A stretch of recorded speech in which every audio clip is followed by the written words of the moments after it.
Empathy, the fourth installment of Curriculum of Grace, a series of articles chronicling God's pursuit of a young man impervious to the teaching of elders. At Groton, the Christian boarding school I was sent to at 13, we boys were a nest of vipers. From waking to sleeping, our poisonous tongues sought out the weaknesses of our fellows, the better to defend our own.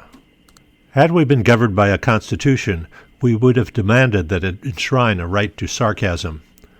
Only one person in the school had the moral authority to compel us to lay down our weapons. Charles Sheerin, chaplain, English teacher, a maverick, and critic of the school's august traditions. It was a chilly evening in late November 1963 when Sheerin asserted his dominion over us.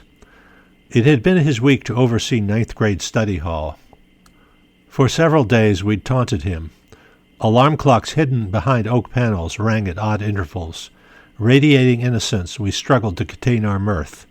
All this Sheerin bore with good grace, punctuated with wry humor. Tonight, though, was different. A family friend of our classmate had died violently. When I heard the news that afternoon, I was dazed, uncertain how to act, unsure what I felt or whether I felt anything at all. Not so, Mr. Sheerin.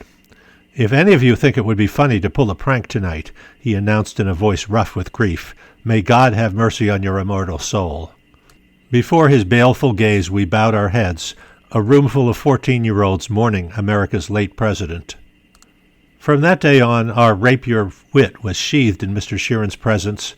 We forbore to squirm during his sermons. In English class we desisted from mockery.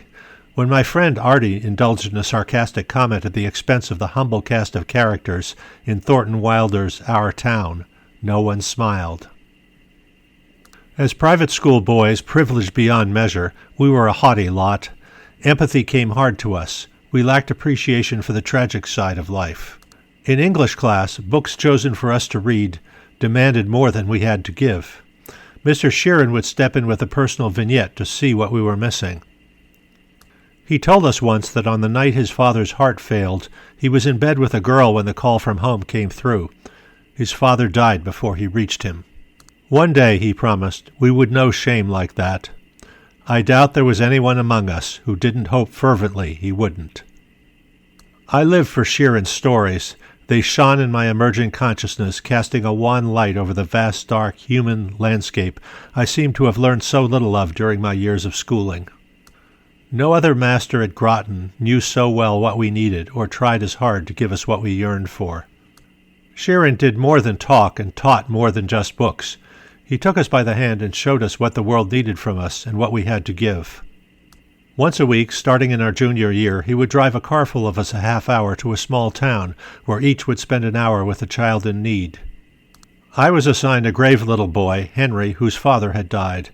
He didn't talk much, so at the suggestion of the supervising psychologist, we did homework together. Or rather, he did homework while I watched, encouraged, and offered a suggestion when needed.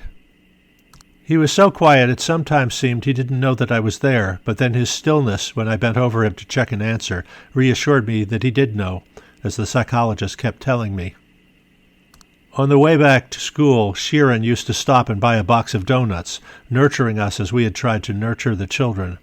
The last leg of our trip was filled with a delicious peace, so unlike the prickly, tense environment of school.